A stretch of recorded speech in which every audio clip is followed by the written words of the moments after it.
Welcome back to love वाला academy. My self श्रुति शर्मा। और हमारी चल रही है पैरासिटोलॉजी की सीरीज जो कि DOTT के माइक्रोबायोलॉजी से रिलेटेड है। तो वेलकम बैक। कल मैंने आपको स्टार्ट किया था about the type of parasite endoparasite. उसके बाद हमने पढ़ा था व्हाट इज़ अबाउट होस्ट।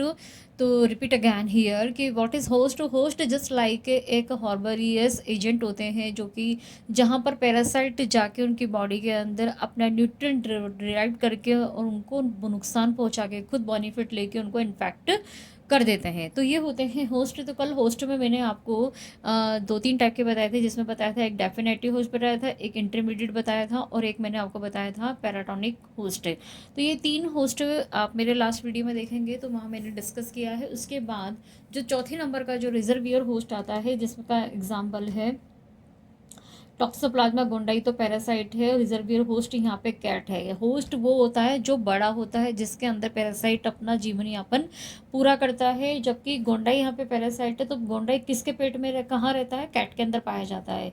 तो they are source of infection, मतलब कैट के अंदर वो घूम फिर के वो चूहे से ह्यूमन, ह्यूमन से इस तरह से वहाँ पे अपनी साइकिल को, ये टॉक्सोप्लाज्मा गोंडाई अपनी इंट्रासेलुलर टाइप का ये पैरासाइट है, जिसके ब्रेडीजॉइड, ट्रैकीजॉइड से इस तरह से ऊसिस्ट वगैरह का डेवलपमेंट होके ये ह्यूमन और रेट इन सबको इन्फेक्शन करता है। बट इसका जो मेन होस्ट होता है वो होता है कैट। ठीक है, अगला है एक्सीडेंटल होस्ट। तो जैसे कि मैंने आपको बताया था कि जैसे एक्सीडेंटल पैरासाइट होते हैं echinococcus granulosus, same kind of accidental host होते हैं। तो ह्यूमन तो इसमें सबसे बड़ा एक्सीडेंटल होस्ट है। कि जैसे एक्सीडेंटल जो पैरासाइट मैंने आपको डिस्कस किया था, तो मैंने वहाँ पे आपको बताया था कि एकाइनोकोकस जो है बाय मिस्टेकली अगर ह्यूमन में चला जाता है तो वहाँ पे एकाइनोकोकस वहाँ पर पैरासाइट है, लेकिन यहाँ पर ह्यूमन एक एक्सीडेंटल होस्ट है। मतलब उसका वो मेन होस्ट नहीं है, डेफिनेटिव होस्ट नहीं है, बट बाय मिस्टेक अगर वो ह्यूमन के अंदर चला जाता है तो फिर वो एक्सीडेंटल होस्ट कहलाता है। जैसे human act accidental host but they are not help any further development of parasite. मतलब कहते हैं ना कि जो सिस्ट से एडल्ट, एडल्ट से देन अगेन सिस्ट जो वाला डेवलपमेंट होता है उसके लिए ह्यूमन जिम्मेदार नहीं होता है। वो केवल बस उसकी बॉडी के अंदर जाके उसको इन्फेक्ट कर सकता है, अपना डेवलपमेंट पैरासाइट नहीं कर सकता है। Now next topic is start today host parasite relationship. देखिए हर किसी का एक रिलेशनशिप होता है, जैसे चाइल्ड एंड पेरेंट्स के बीच में रिलेशनशिप होता है, टीचर स्टूडेंट के बीच में रिलेशन, भाई बहन के बीच में एक रिलेशनशिप होता है, हस्बैंड वाइफ के बीच में रिलेशनशिप होता है। तो ऐसे बहुत सारे रिलेशनशिप है जिससे किसी न किसी को कोई ना कोई बेनिफिट्स हमें मिलता ही मिलता है अपनी लाइफ में। Same it is we are discussing about now कि होस्ट एंड पैरासाइट रिलेशनशिप। तो होस्ट एंड पैरासाइट जो रिलेशनशिप है इनको यहाँ पर तीन तरीके से यहाँ पर डिवाइड किया गया है। तो मुझे जो मेन रिलेशनशिप है उसको फोकस करने के लिए मुझे आपको पहले दो अनोदर रिलेशनशिप के बारे में बताना पड़ेगा। जैसे इसमें फर्स्ट आता है सिम्बायोसिस रिलेशनशिप। सिम्बायोसिस रिलेशनशिप मतलब कि जिसमें कि दोनों ऑर्गेनिज्म जो होते हैं वो डिपेंड होते हैं ऑन ईच अदर। ठीक है, तो ऑन ईच अदर अगर बेनिफिट होता है, जैसे कि बीज मधुमक्खी और फ्लावर से, तो ये दोनों क्या करते हैं, जैसे इसका परागण कोई ट्रांसफ़र करता है, मधुमक्खी की टांग में अगर परागण लग जाते हैं तो वो दूसरे फ्लावर पे चले जाते हैं, तो वहाँ पे रिप्रोडक्शन होता है। तो यहाँ पे भाई फ्लावर को भी फ़ायदा है और बीज को यहाँ पे पोषण मिलता है नेक्टर से अपने। तो यहाँ पे जो दोनों कंडीशन है भैया, दोनों हैप्पी हैप्पी है। यहाँ पे क्या है, दोनों ही हैप्पी हैप्पी है क्योंकि दोनों को फ़ायदा हो रहा है। फिर आता है कम्युनलिज्म। इसमें क्या होता है कि जो एक ऑर्गेनिज्म होता है depend on other and one is benefited but other not affected harm. मतलब कि यहाँ पर एक ऑर्गेनिज्म तो आपका बेनिफिट तो ले ही रहा है दूसरे पर डिपेंडेंट होकर, बट दूसरे को कोई इसके अंदर फ़ायदा नहीं होता, उसको कोई इफेक्ट नहीं कर रहा है। जैसे मान लीजिए कोई बर्ड है और ट्री पर बैठी हुई है, तो ट्री भी जस्ट लाइक ए प्लांट का ही पार्ट है, लिविंग ऑर्गेनिज्म है, और बर्ड भी एक लिविंग ऑर्गेनिज्म है। तो जब बर्ड ट्री पर बैठ के अपना घोंसला बनाती है तो वहाँ पर वो एज ए अकोमोडेशन वहाँ पर अपना उसका बेनिफिट लेती है। लेकिन ट्री क्या कर रहा है, ट्री को इससे बर्ड से कोई बेनिफिट नहीं है। वो कहता है कि नहीं भाई तुम आके बैठ जाओ, पर मुझे इससे कोई फ़ायदा नहीं होने वाला है। तो इस टाइप का जो रिलेशनशिप होता है वो क्या ना, लेकिन ट्री को ना तो कोई नुकसान हो रहा है ना कोई इसमें फ़ायदा होता है, लेकिन इसमें फ़ायदा सिर्फ और सिर्फ केवल एक ऑर्गेनिज्म होगा जो कि यहाँ पे बर्ड को हो रहा है। तो इसमें एक क्या होता है, एक तो बिल्कुल साइलेंट होता है, लेकिन एक क्या होता है, पूरा हैप्पी होता है कि अच्छा वाह मुझे तो बढ़िया अपनी जगह मिल गई। ठीक है, अगला है पैरासिटिज्म जो कि बहुत इंपॉर्टेंट है। पैरासिट क्लास के अंदर पैरासिटिज्म ही इंपॉर्टेंट है। तो पैरासिटिज्म का मतलब क्या होता है कि ऑर्गेनिज्म पैरासाइट यानी कि derived nutrient from host and they always provide harm to be the host, यानी ये ऐसा रिलेशनशिप है जिसमें कि कोई पैरासाइट अपने किसी दूसरे होस्ट, जैसे प्लांट हो गया, ह्यूमन हो गया, एनिमल हो गया, वहाँ पे जाके अपना न्यूट्रिएंट तो ले आता है, लेकिन वहाँ से जब वो बाहर निकलता है तो बदले में वहाँ पे वो बीमारी दे के निकल रहा है, एक नुकसान दे के निकल रहा है, हार्म करके निकल रहा है, कोई ऑर्गन डैमेज करके निकल रहा है। तो भैया ऐसा जो रिलेशनशिप होता है वो कहलाता है पैरासिटिज्म। तो यहाँ पे जो पैरासाइट है उसको मिल रहा है फ़ायदा ह्यूमन की बॉडी में जाके न्यूट्रिएंट लेने का, बट इससे उसको तो कोई फर्क नहीं पड़ रहा है ना, इसे पैरासाइट को तो कोई नुकसान नहीं है। नुकसान किसको है यहाँ पर? नुकसान ह्यूमन को हो रहा है। ह्यूमन इसको न्यूट्रिएंट भी दे रहा है और बदले में बीमारी भी ले रहा है। तो आई होप आपको होस्ट पैरासाइट का रिलेशनशिप यहाँ पर अच्छे से डिस्क्राइब हो गया होगा। तो जब भी आपको पैरासिटिज्म को समझना है तो आप इन दो को अगर समझेंगे तो ये आपको ये वाला ईजी लगेगा कि पैरासिटिज्म में क्या होगा। फिर एक तो भैया क्या होगा, हैप्पी होगा, और एक क्या होगा, एक तो उदास हो जाएगा ना, क्योंकि मैं तो बीमार पड़ गया है यहाँ पर ह्यूमन तो। ठीक है, तो ये होगा आपका आज होस्ट एंड पैरासाइट रिलेशनशिप। अगला आता है आपका सोर्स ऑफ इन्फेक्शन। तो देखिए जी, सोर्स ऑफ इन्फेक्शन क्या होता है। टुडे सोर्स ऑफ इन्फेक्शन, जिसे कि हम ये यहाँ पे पढ़ेंगे कि बेसिकली जब पैरासाइट अगर हमारी बॉडी में जब एंटर करते हैं तो वो एंटर कैसे करते हैं, मतलब क्या रूट होता है उनका, किस तरह से उनको इन्फेक्ट किया जाता है। आप सोच रहे होंगे कि ये प्लाज्मोडियम हमारी बॉडी में कैसे चला जाता है, कोई टॉक्सोप्लाज्मा गोंडाई कैसे चला जाता है, ये कोई। तो हर पैरासाइट का अपना अपना क्या है, ट्रांसमिशन करने का एक, इन्फेक्शन करने का उनका एक तरीका होता है, एक सोर्स होता है। जैसे मान लीजिए आपके घर में खाना बन रहा है, तो खाना बनाने से पहले आपको सारी तैयारी देखनी होती है। घर में राशन चाहिए, दूध चाहिए, चाय पत्ती चाहिए।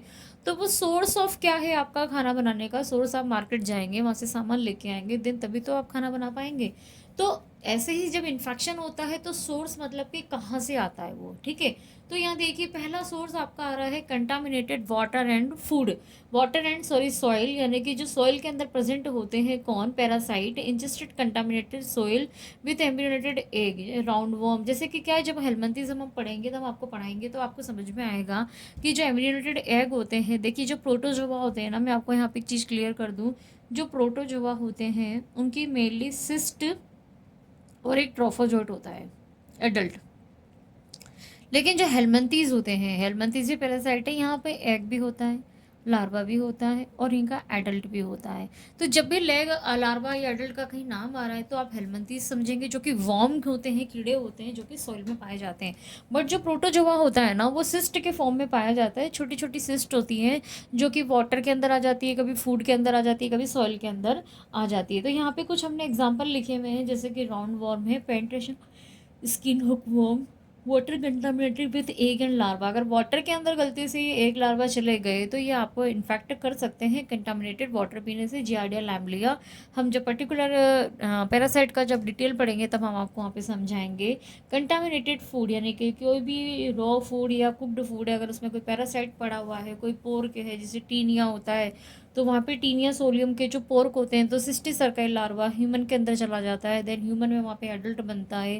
तो इस तरह से कंटामिनेटेड फूड, यानी आपको पता है पोर्क किसको कहते हैं, पिग के मांस को कहते हैं। तो वो पोर्क अगर कोई खा लेता है, अनकुक्ड पोर्क, तो वो पेट में ह्यूमन के अंदर चला जाता है और उसको वहाँ पे इन्फेक्ट हो सकता है और टीनियस डिजीज हो जाती है टीनिया सोलियम से।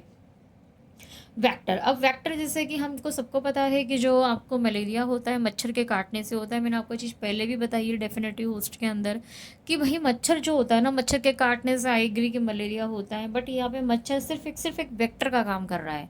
मच्छर के काटने से मलेरिया नहीं होता। मच्छर के अंदर जो प्रेजेंट प्लाज्मोडियम है जो उसकी बॉडी के अंदर होता है, वो पैरासाइट आपकी बॉडी में मच्छर छोड़ देता है। तो फिर मच्छर को आपकी बॉडी तक ले जाने का काम किसने किया? उस मच्छर ने किया। मच्छर ने प्लाज्मोडियम को, पैरासाइट को आपकी बॉडी में जब ट्रांसफ़र किया तो किसके द्वारा हुआ? उस वेक्टर के द्वारा हुआ। यानी कि यहाँ पर मॉस्किटो यहाँ पे क्या है? एक वेक्टर है। मच्छर यहाँ पे जो मादा एनोफिलीज होती है वो क्या है? यहाँ पर एक वेक्टर है, जिसकी वजह से उसके शरीर के अंदर जो प्लाज्मोडियम पड़ा हुआ था, जैसे सेंट फ्लाई होती है तो उसके अंदर लिश्मानिया पड़ा हुआ होता है, ये भी एक पैरासाइट है। ये ह्यूमन को काटने के बाद, ये दोनों मच्छर जब ह्यूमन को काटते हैं तो यहाँ से तो लिश्मानिया चला जाता है पैरासाइट, और यहाँ से आपका एनोफिलीज चला जाता है। तो मलेरिया वाली डिजीज़, ये डिजीज़ है, ये मलेरिया डिजीज़ है। और काला आजार यहाँ पर डिजीज़ है। काला आजार किससे होती है? लिश्मानिया से होती है। उससे होने वाली बीमारी लिश्मानियासिस से। मलेरिया आपके मच्छर के काटने से होती है, जो फीमेल मैदा एनोफिलीज होती है। तो कहने का मतलब ये है कि सोर्स ऑफ इन्फेक्शन अगर ये मच्छर नहीं होते तो उनके अंदर ये नहीं होता तो आपको काटता नहीं, और काटता नहीं तो आपको मलेरिया या कालाजार जैसी बीमारी नहीं होती। फिर आता है कैरियर। कैरियर में ये है कि जैसे कि मान लीजिए कोई ऐसे कुछ एनिमल्स होते हैं जिनके अंदर ये पैरासाइट पड़े रहते हैं, पर उनको तो नुकसान नहीं पहुंचाते हैं, पर वो एक जगह से दूसरी जगह पर उनका ट्रांसफ़र करते रहते हैं। ऐसे सोर्स ऑफ इन्फेक्शन को हम कैरियर के नाम से जानते हैं। फिर आता है सेल्फ ऑटो इन्फेक्शन। जैसे कि होता है ना, छोटे बच्चे जो होते हैं जो मिट्टी में खेलते हैं, तो छोटे बच्चे क्या करते हैं कि मिट्टी के खेलने के बाद, क्योंकि मिट्टी में क्या होता है ज़्यादातर पैरासाइट्स के एग या लार्वा होते हैं, तो जब वो मुंह मिट्टी वाले हाथ जब उनके मुंह में चले जाते हैं, मिट्टी में जाने के बाद जब उनकी बॉडी के अंदर जाते हैं, तो उनकी पॉटी में आपने देखा होगा कितनी बार उनके, जैसे हम बचपन में बोलते हैं चुन्नियाँ निकल रही हैं, है ना। तो इस हिसाब से जब उनके बॉडी के अंदर, जब पॉटी के अंदर लार्वा निकलते हैं, और उस टाइप के लार्वा जब उनके एनस में रहते हैं, बच्चा वहाँ पे अगर हाथ डाल लेता है, उनके फिंगर्स के अंदर जब वो चले जाते हैं, एग या सिस्ट उनकी नाइल्स में आ जाते हैं, और इस टाइप की फिंगर उनके मुंह में वापस चली जाती है, तो ऐसे इन्फेक्शन को हम कहते हैं ओटोस इन्फेक्शन या सेल्फ ओटो इन्फेक्शन। यानी उसी की बॉडी का पैरासाइट था, उसकी बॉडी में था, उसी के किसी बॉडी के पार्ट में, उसी के बॉडी पार्ट से वो इन्फेक्शन उसको लग गया, तो वो आपका कहलाएगा सेल्फ ओटो इन्फेक्शन। जैसे कि यहाँ पे एक एंट्री वर्मिकुलरिस करके पैरासाइट होता है जो कि सेल्फ फोटो इन्फेक्शन के अंदर काउंट होता है। देन आगे हम पढ़ेंगे कि इसमें मोड ऑफ ट्रांसमिशन। तो मोड ऑफ ट्रांसमिशन का मतलब भी हम आगे समझेंगे कि मोड ऑफ ट्रांसमिशन का मतलब है कि क्या ऐसे रूट्स होते हैं या क्या ऐसी आपकी बॉडी के अंदर, क्योंकि इतनी बड़ी बॉडी है तो उनका सबका अपना अपना पैरासाइट के अकॉर्डिंग अपना अपना डेफिनेशन है कि किसको किसके थ्रू जाना है। सोर्स ऑफ इन्फेक्शन हमने देखा था कि सोर्स क्या हो सकते हैं, जैसे कैरियर हो सकता है, वेक्टर हो सकता है ना, ठीक है, या फिर आपका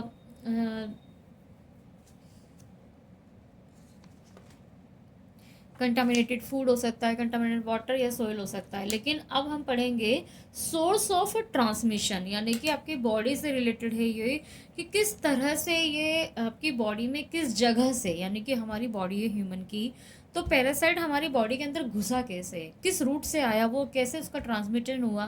तो आप ये मान के चलिए ये केवल कुल मिला के बात है कि बॉडी से रिलेटेड चीज़ें हैं कि क्या ऐसा रूट था आपकी बॉडी में जब ये पैरासाइट आपकी बॉडी के अंदर एंटर कर गया। तो पहला और जो रूट आता है वो आता है यहाँ पर ओरल ट्रांसमिशन। तो oral transmission most common mode of transmission by contaminated food, by contaminated water and soil. Obviously वाली बात है कि जब आप कोई इनटेक करेंगे कंटामिनेटेड फूड या कंटामिनेटेड वाटर या सॉइल, तो आप उसके अंदर पाई जाने वाली पैरासाइट की सिस्ट से वो ट्रांसमिशन आपके अंदर इजीली हो जाएगा। दूसरा है sexual transmission by sexual contact trichomonas vaginalis. देखिए ट्राइकोमोनास वेजाइनलस जो होता है पैरासाइट, ये कहाँ पाया जाता है, वो फीमेल की वेजाइना में प्रेजेंट होता है। तो जब इस टाइप का कोई मेल जब उसके कांटेक्ट में आता है तो ये ट्राइकोमोनास वेजाइनलिस का पैरासाइट का इन्फेक्शन उसको भी हो सकता है। तो इस तरह से सेक्सुअल ट्रांसमिशन कहलाता है। Vertical transmission, it can be transfer by mother to her baby foetus, यानी कि अब मान लीजिए मदर को कोई इन्फेक्शन अगर ऑलरेडी पैरासाइट को हो रखा है और वो अंदर ही अंदर फिटस में भी चला जा रहा है, तो ऐसे ट्रांसमिशन को हम बोलते हैं वर्टिकल, अंदर ही अंदर हो रहा है। क्योंकि मलेरिया अगर माँ को हो रहा है और बच्चे को भी अंदर हो गया तो वो वर्टिकल ट्रांसमिशन कहलाता है। स्किन ट्रांसमिशन, जैसे कि penetration of larva from parasite can be transfer by skin. Strongyloides करके देखिए एक ऐसा स्ट्रोंगोलाइट्स करके एक ऐसा लार्वा होता है जिसकी एक फिलारी फॉर्म होती है। ये फिलारी फॉर्म का किस तरह से लार्वा होता है, ये क्या करता है, ये आपकी जैसे मान लीजिए स्किन है तो स्किन पे यहाँ पे ये जाके इस तरह से घुस जाता है।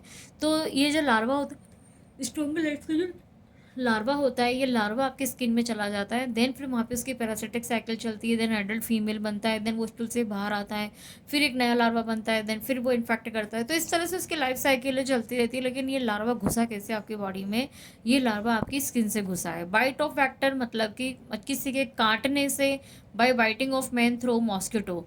तो वहाँ पे तो वो वेक्टर था, लेकिन यहाँ पे ट्रांसमिशन कैसे हुआ, वेक्टर के काटने से हुआ। तो यहाँ पे बाइट होना इंपॉर्टेंट है कि वेक्टर था ठीक है, लेकिन काट हुआ कैसे, तो जब वो बाइट करेगा तब वो प्लाज्मोडियम आपकी बॉडी के अंदर एंटर करेगा, मलेरिया की डिजीज़ हो जाएगी।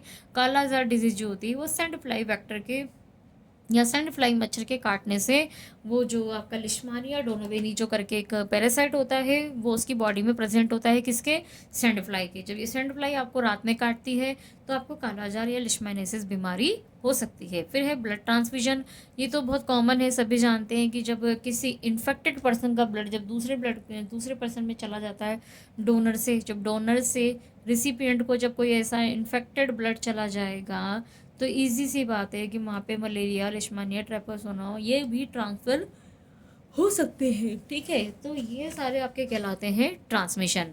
अगला है इनहेलेशन ट्रांसमिशन, यानी कि कुछ ऐसे पैरासाइट जिनके एग को अगर आप इनहेल कर लेते हो तो जैसे कि उन इनहेल के थ्रू भी आपके पैरासाइट आपकी बॉडी के अंदर जा सकते हैं। इसका जो एग्जांपल है वो एंट्रोवर्मियस वर्मिकुलरिस है। Life cycle of parasitology, direct life cycle parasite. तो डायरेक्ट लाइफ पैरासाइट में हम देखेंगे तो देखिए यहाँ पे मैंने ना इस तरह से यहाँ पे आपके नोट्स बनाए हैं बच्चों के लिए, ताकि जब आप पर्टिकुलर जब किसी ऑर्गेनिज्म के बारे में पढ़ेंगे तब तो आपको समझ में आ ही जाएगा कि किसकी लाइफ साइकिल कैसी है और कौन किस तरह से यहाँ पर एंटर करता है, कहाँ पे उसका लाइफ साइकिल पूरा हो रहा है, किस तरह से उसकी क्या क्या फॉर्म बन रही है। बट इन शॉर्ट अगर अभी हमें देखना है कि direct life cycle, indirect life cycle, ये कितने होस्ट होते हैं, तो हम यहाँ पर इसको मैंने एक तरह से आपके ईजी के लिए डिज़ाइन किया है। तो देखिए प्रोटोजोआ की अगर कुछ बात करते हैं, आप सबको पता है protozoa just kind of a eukaryotic cell which have a single cell which can do their work by a single cell, मैंने कि they are able to only all function by one cell. ठीक है, तो Entamoeba histolytica तो में Haemophilus नाना, ये helminths है, ये प्रोटोजोआ है। तो पहले प्रोटोजोआ को डिस्कस करते हैं जिनका डायरेक्ट लाइफ साइकिल है, जहाँ पे ये नहीं है कि 2 होस्ट है कि 3 होस्ट है। एंटामीबा सीधा ह्यूमन में जाता है, ह्यूमन से बाहर आता है। जियार्डिया लिमरिया एक ही पैरासाइट है, एक ही इसके अंदर यहाँ पर ह्यूमन जाता है। ट्राइकोमोनास वेजालिस यहाँ पे भी केवल ह्यूमन है। बेलेंटेनिकोलाई या माइकोस्पोरेडिया, तो ये ऐसे प्रोटोजोआ हैं जो कि सिंगल पर्सन के अंदर इन्फेक्ट करके उसकी बॉडी से बाहर किसी न किसी फॉर्म में बाहर आ जाते हैं। हेलमिंथीज में भी कुछ ऐसे दे रखे हैं जैसे एस्केरिस लोमरिकॉर्डिस है, इंटरवियर स्पीसीज है, टिचूरिया स्ट्रोंगोलाइट्स स्पीसीज है। तो यहाँ पे भी कोई 2 होस्ट नहीं है, यहाँ पे सिंगल होस्ट है कि ह्यूमन के अंदर जाएंगे और वहाँ से उनको इन्फेक्ट करके ये बाहर आ जाएंगे। तो जो लाइफ साइकिल केवल 1 होस्ट पर डिपेंडेंट होती है, केवल 1 होस्ट में ही कंप्लीट हो जाती है, तो ऐसी लाइफ साइकिल को हम बोलते हैं डायरेक्ट लाइफ साइकिल।